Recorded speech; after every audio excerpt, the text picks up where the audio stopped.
Johan Stanomir, bonjour. Merci, bonjour.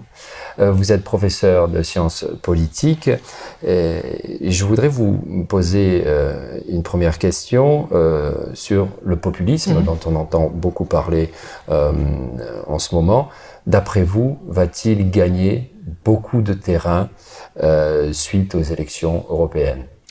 Parler sur le populisme, c'est un des plus grands défis de notre âge, car le populisme, c'est une nouvelle force qui s'affirme sur le terrain d'une politique nouvelle.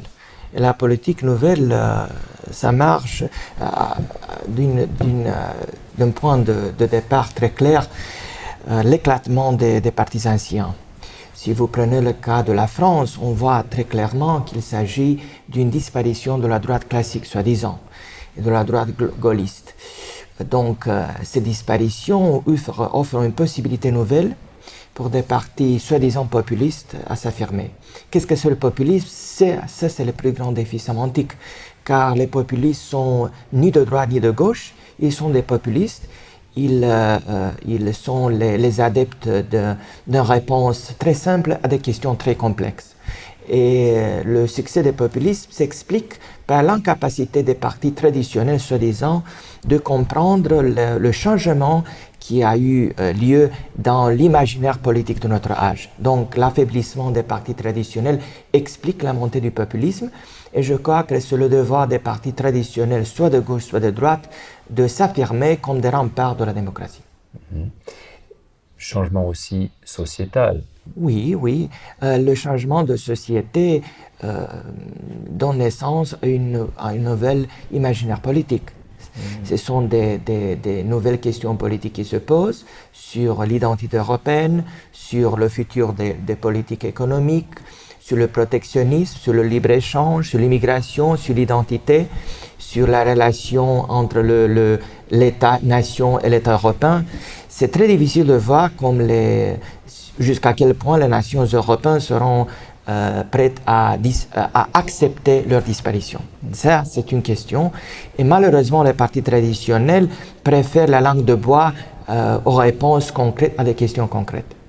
Est-ce que vous êtes en train de dire que l'État-nation au sein d'une Europe unie comme on l'a aujourd'hui est quelque chose qui va disparaître? Non, je crois qu'au contraire, l'idée de patriotisme reste très puissante et les gens partout en Europe ont besoin de se rapporter à quelque chose d'important dans leur vie. Et la nation reste très importante, car la nation reste le cadre de notre démocratie. Je crois que la nation reste un point obligatoire de débat dans le débat politique aujourd'hui.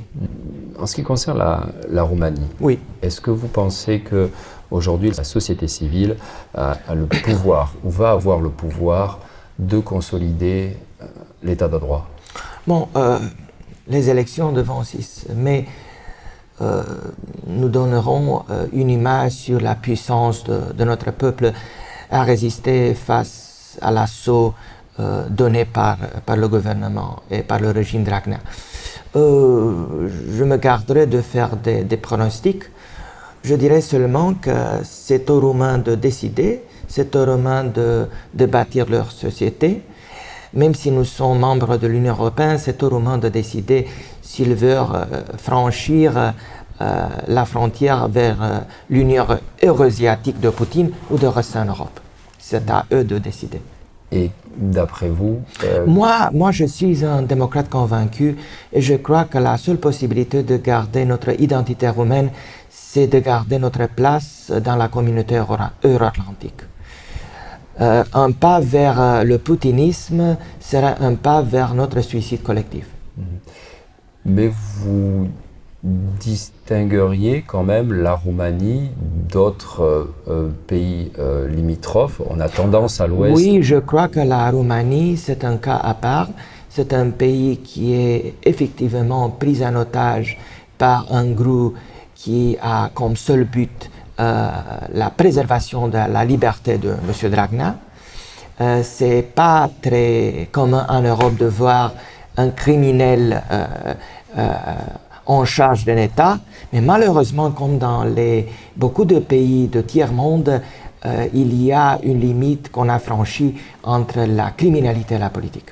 Donc la Roumanie, je crois, est plutôt est un pays qui est un peu plus familier aux ceux qui sont familiers avec l'Afrique ou l'Asie.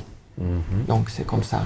Les élections législatives l'année prochaine, quel est votre pronostic? Est-ce que vous pensez que l'opposition va réussir à... Je crois que les élections européennes et le référendum de 26 mai sont un pas très important dans cette évolution. Si on rate cette occasion de faire la différence, je crois que les élections législatives du prochaine année seront une occasion pour le PSD d'accroître sa majorité. Et n'oublions pas que nous aurons des élections présidentielles cette année. Et pour M. Dragna, c'est important de proclamer sa candidature avant que la justice ne rende pas son verdict. Donc c'est une situation assez paradoxale, même si ce sont des élections europarlementaires, soi-disant, des élections à l'échelle européenne. Le premier défi, c'est un défi lié à la société roumaine. Décider sur la nature de notre politique. Une politique à l'échelle européenne, une politique à l'échelle infractionnelle et criminelle, c'est ça. Dernière petite question. Vous êtes professeur de sciences politiques. Oui. Précisément, comment vous sentez les jeunes? C'est très difficile d'utiliser les grands mots. Il n'y a pas seulement la jeunesse, il y a des individus et chaque individu doit faire ses options. Et je crois que participer au référendum et participer aux élections, c'est une formule pour affirmer l'identité civique de chaque Roumain. Monsieur Stanomir, je vous remercie. Je vous remercie.